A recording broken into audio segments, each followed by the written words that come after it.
Quiero que pienses en algo por un momento. Imagina que estás conduciendo de noche. Una carretera solitaria. Los faros iluminan apenas unos metros de asfalto por delante de ti.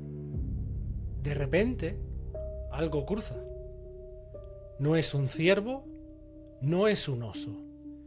Es bípedo, enorme y te mira. Miles de personas en todo el mundo han vivido ese momento. Y durante décadas los llamaron locos. Les dijeron que habían visto un oso, que estaban cansados, que la mente juega malas pasadas de noche. Pero, ¿y si no estaban equivocados? ¿Y si lo que vieron no era una criatura salida de la mitología, sino el resultado de uno de los programas militares más oscuros y secretos de la historia moderna? Bienvenidos a Huellas en la Noche. Soy vuestro narrador y hoy abrimos el primer expediente de este canal, el expediente del proyecto Bestia. Para entender lo que vamos a explorar hoy, tenemos que retroceder mucho. Corría el año 1952. El mundo acababa de salir de la Segunda Guerra Mundial. La guerra de Corea estaba en pleno apogeo. Y Estados Unidos y la Unión Soviética habían entrado en una carrera que no era solo de misiles o bombas nucleares. Era una carrera de capacidades humanas. El ejército americano ya había aprobado en los años anteriores programas que hoy conocemos. El proyecto MK Ultra, que son experimentos con drogas psicotrópicas en soldados sin su consentimiento, investigaciones sobre control mental. La frontera de lo ético se había borrado hacía tiempo en los laboratorios clasificados del Pentágono. Os corrijo, una cosa es el proyecto MK Ultra y otra cosa son experimentos con drogas psicotrópicas en soldados. Podéis buscarlo en internet, el proyecto MK Ultra. Continúo. En ese contexto, según una teoría que circula con fuerza en comunidades de investigadores del fenómeno Dogman, nació lo que algunos llaman el proyecto Bestia.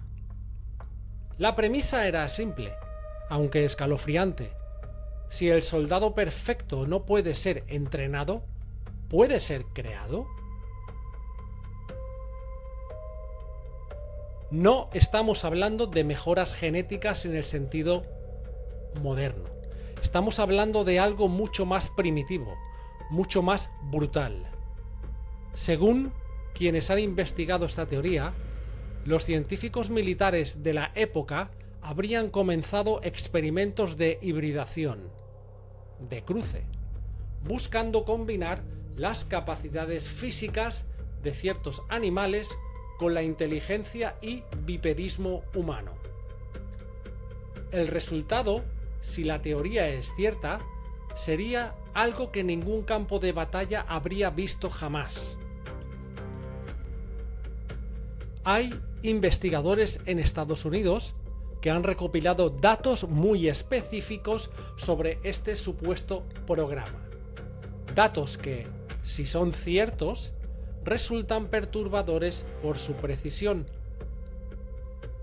Se habla de que el programa habría durado 56 años, desde 1952 hasta 2008. Más de medio siglo de operaciones clasificadas. Durante ese tiempo, según estas fuentes, habrían sido criadas y posteriormente liberadas en territorio estadounidense más de 22.000 individuos, 22.620 para ser exactos, según algunos registros no oficiales que circulan en foros de investigación. 22.000. Eso no es un experimento. Eso sería un programa industrial. Y hay más detalles. La esperanza de vida de estas criaturas, según la teoría, rondaría los 68 años, similar a la de un humano.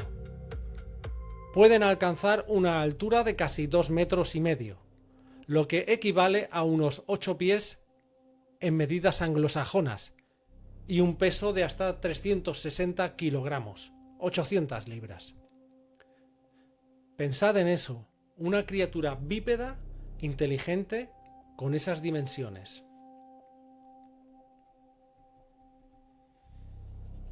Ahora, recordad todos los testimonios que habéis leído o escuchado. Personas que describían algo enorme en el bosque.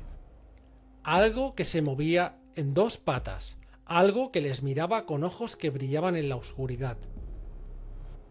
¿Casualidad? Uno de los argumentos más interesantes que esgrimen quienes defienden la teoría del programa militar es la distribución geográfica de los avistamientos.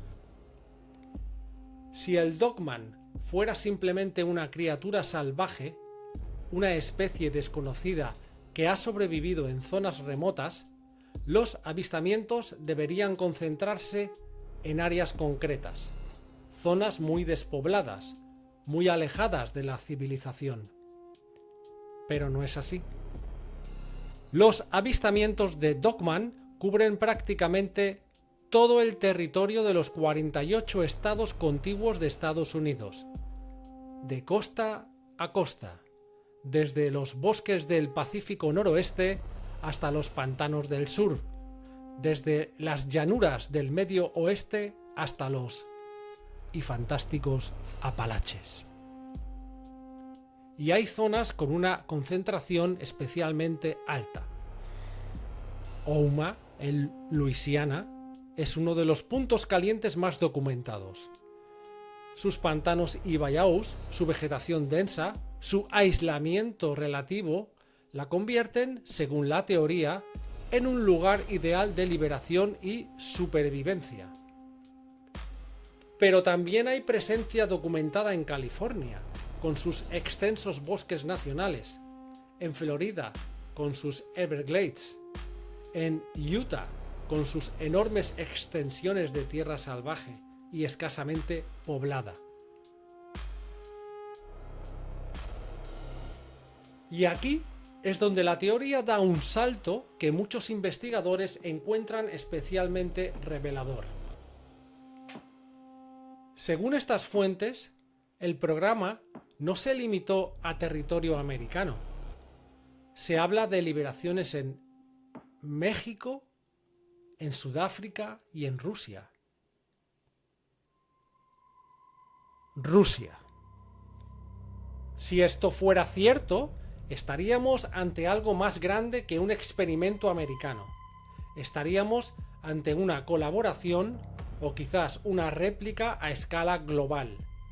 Y eso abriría preguntas enormes. ¿Hubo un acuerdo entre potencias durante la Guerra Fría?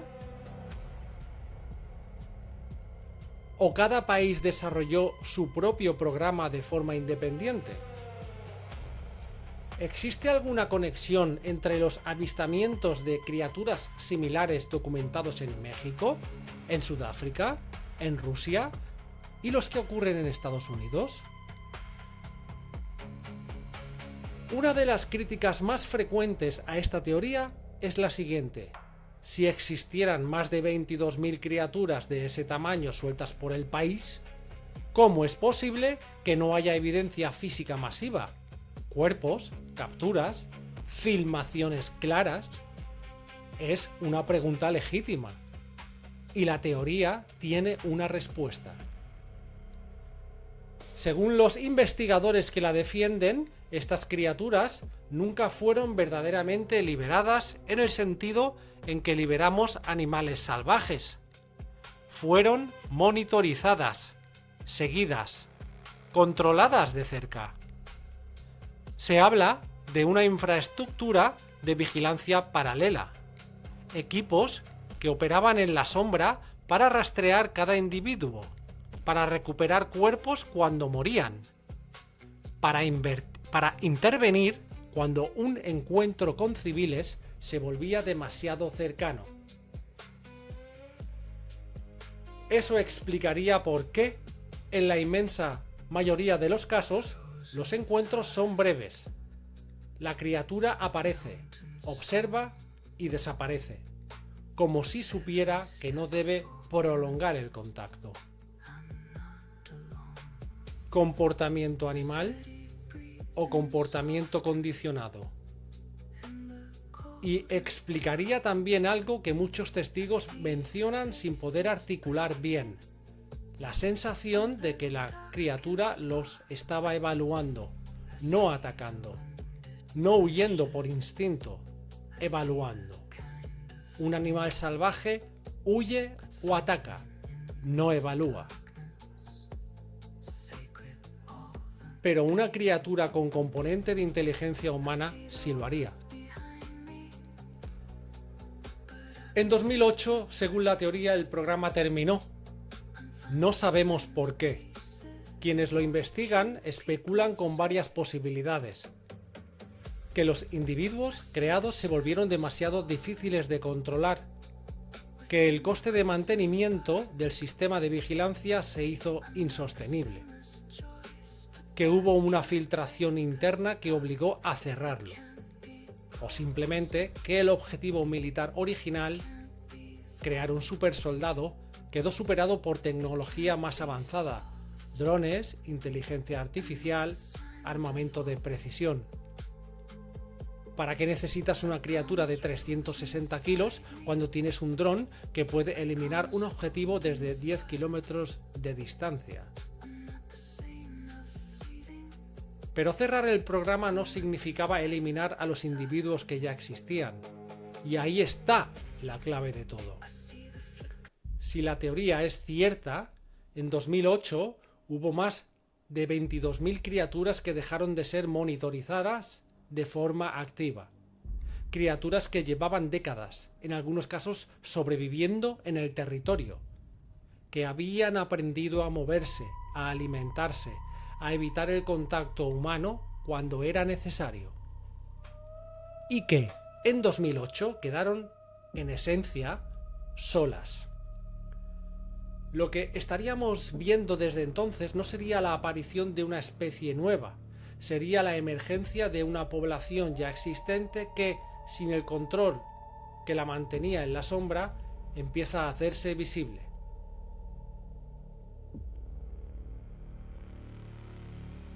Bien, hemos llegado al momento en que tengo que ser completamente honesto con vosotros. Porque eso es lo que quiero que sea este canal. Un espacio serio. Un espacio donde investigamos de verdad. Donde respetamos a los testigos y donde no os vendo certezas que no tengo. Lo que acabáis de escuchar es una teoría fascinante, detallada, con una lógica interna coherente, pero es una teoría. No existe documentación desclasificada que confirme la existencia del proyecto Bestia o cualquier programa similar. No hay registros del Pentágono filtrados que mencionen cifras de individuos criados. No hay testimonios de científicos o militares retirados que hayan confirmado esta historia de forma verificable. Repito, esta historia.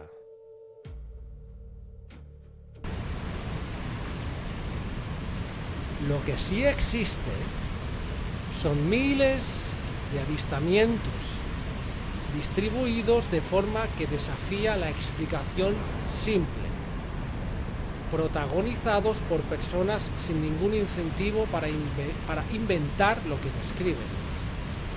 Médicos, policías, guardas forestales, camioneros, en definitiva,